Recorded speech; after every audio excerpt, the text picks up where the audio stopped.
This is where they die!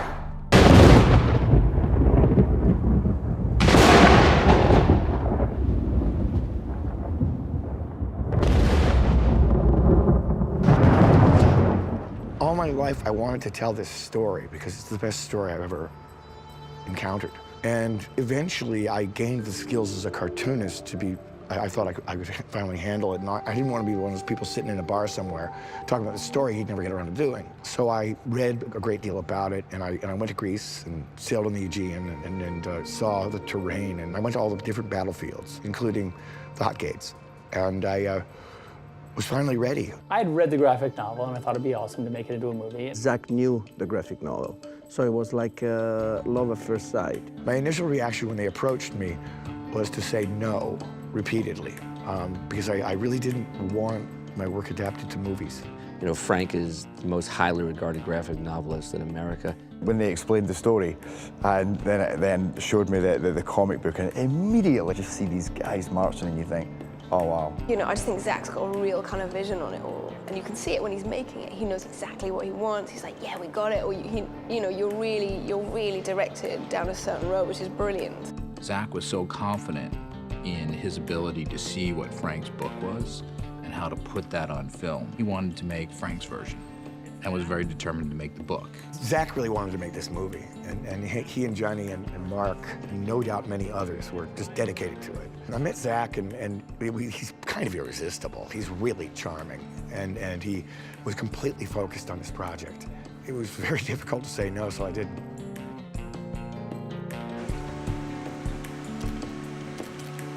Now we have a script, we have a book. The book represents some sort of visual roadmap. The script represents a cinematic roadmap. How do you squish those two together and make a movie out of it?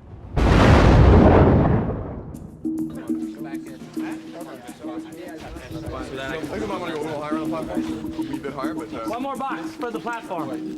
When we made 300, we had to adhere to a strict set of rules for the production of the movie when we said we're going to make it look like a graphic novel. If we're going to do a film based on a graphic novel, we need to colorize things in a particular graphic way.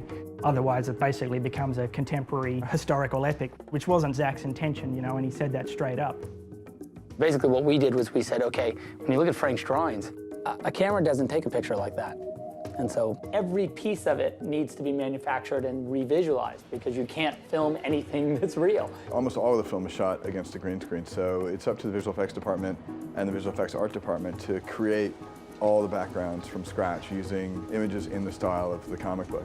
The hard part was that usually in a movie you're trying to figure out what the look is going to be, or you're trying to get into the vision of the director or the project. Frank Miller, you know, in his book, it was so clear what the look was, and Zach was going off of that. So it was kind of like that work was done for me. So in a way that was easy, but how do you interpret, you know, a book into 3 dimensions? Or how do you make print come alive in film? It was a cool process because we'd sit at a table and I would describe the scene. And then I had Jim Bissell, who was the production designer, and Jim comes with a giant amount of experience. And, you know, he was the voice of reason, I always feel like. We pre-designed everything and did a series of conceptual drawings of the kind of environments that the action took place in. And then we created a series of almost sculptural abstract terrains where all the action could take place, and then we could lay these backgrounds in.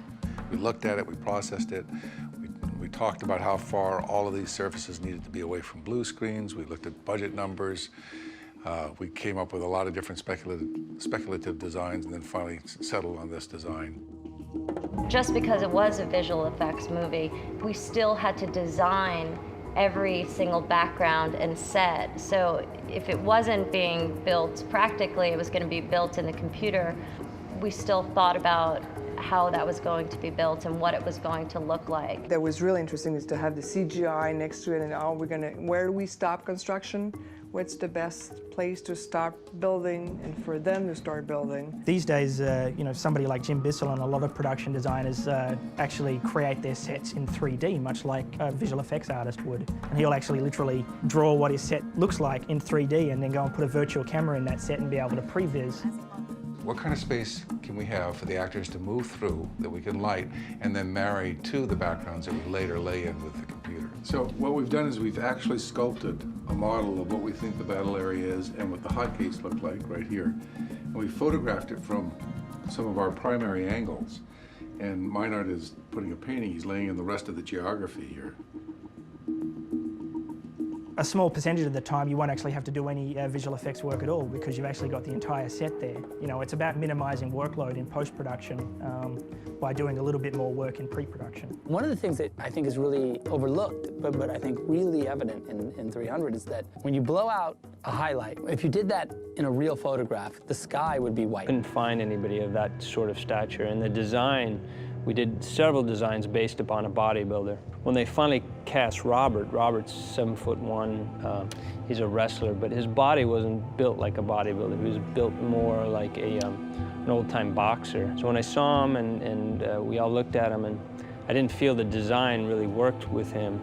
And we talked to Zach and Debbie about possibly changing the look of this character, like really a week and a half before we had to shoot him. I said, let's, you know, why don't we make him more like he's, you know, like an abused dog, kind of beaten up and like an old-time boxer, and they loved it. And Zach said, yeah, sure. And so we had CJ sculpt it, and he put this whole thing together like in a week and a half with the guys here on set, and I thought it turned out amazing.